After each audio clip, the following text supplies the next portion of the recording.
J'étais en train de me reposer tranquillement quand soudain mon téléphone sonne. Et donc je reçois ceci. Monsieur, est-ce que vous pouvez m'aider à calculer la somme des carrés de n premiers entiers? Donc, en fait, pas calculer, mais à faire la démonstration puisque, comme vous pouvez le voir à l'écran, le résultat nous est proposé. Donc, c'est à nous de faire cette démonstration et on nous dit qu'on doit le faire par récurrence. Alors, donc, c'est une démonstration qui se fait assez simplement et ce n'est pas d'ailleurs la seule façon de montrer, en tout cas de calculer cette somme-là, mais nous ici, on nous a demandé de le faire par récurrence. Je me suis dit, je vais le partager avec vous. Donc, c'est parti. Ce qu'on peut remarquer, c'est que la somme, on peut l'écrire encore en extension comme étant 0 au carré, plus 1 au carré, plus 2 au carré, etc., plus n au carré. D'accord? Donc, ça, c'est la même chose aussi. Pour faire une démonstration par récurrence, je vais le rappeler, nous avons besoin de passer par 3 étapes. Donc à savoir l'initialisation,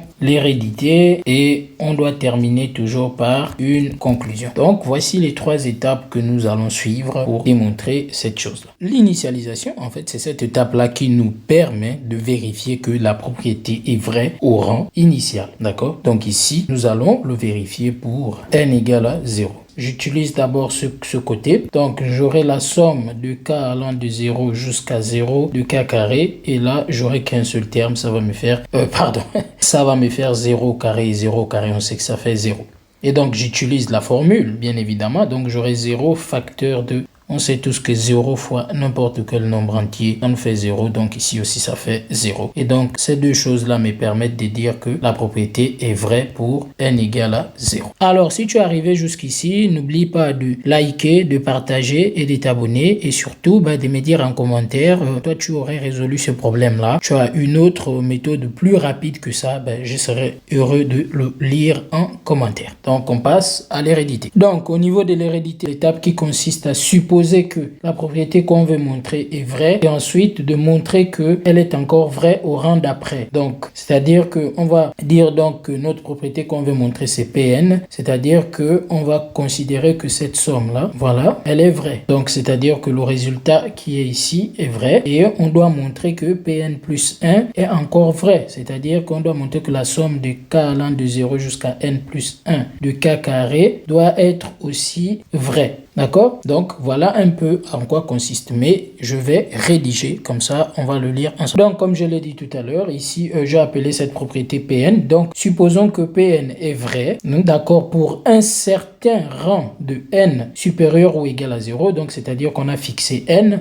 et on doit montrer que Pn plus 1 est vrai. C'est-à-dire ici, je dois préciser le but. Donc, notre but, c'est de montrer que Pn plus 1 vaut cette chose-là. D'accord? Donc, c'est ce qu'on va essayer de montrer. Alors, donc, pour le faire, qu'est-ce qu'on doit faire? On doit partir de cette chose-là. Ça, je peux appeler ça l'hypothèse des récurrences. Donc, on doit partir de l'hypothèse des récurrences pour aboutir au résultat que nous voulons. Donc, allons-y. On va prendre un entier naturel quelconque est supérieur ou égal à 0. D'accord? Donc, on va faire... Donc, on sait que la somme de k allant de 0 jusqu'à n plus 1 de k au carré, on sait que c'est 1 au carré plus 2 au carré plus, etc. plus n au carré plus n plus 1, le tout au carré. Or, on peut remarquer ici que ici, c'est la somme de k allant de 0 jusqu'à n de k carré, qui n'est rien d'autre que cette somme qui est ici. D'accord? Donc ici, en fait, il conviendrait d'écrire tout simplement que ça, c'est n facteur de n plus 1, facteur de n plus 2n, facteur de 2n plus 1,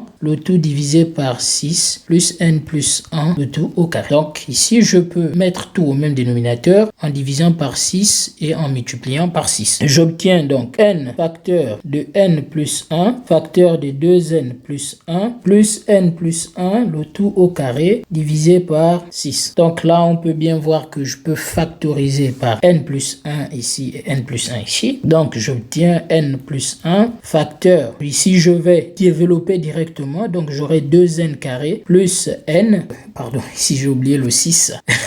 Donc, j'obtiens 6n plus 6. Le tout divisé par 6. On a presque terminé parce que, comme vous pouvez le voir ici, en fait, si je fais la somme là, je 7n. Mais je ne veux pas écrire 7n, je veux plutôt écrire 4n plus 3. Donc, j'obtiens n plus 1 facteur de 2n carré plus 4n plus 3n plus 6. Le tout divisé par 6. Ici, je peux factoriser par 2n, ici. Et ici, je vais factoriser par 3. Donc, on y va. J'obtiens n plus 1 facteur de 2n facteur de n plus 2 plus 3 facteur de n plus 2. Je ferme la parenthèse. Et là, on peut voir qu'on a un facteur commun ici, n plus 2 n plus 2. Donc, on a terminé.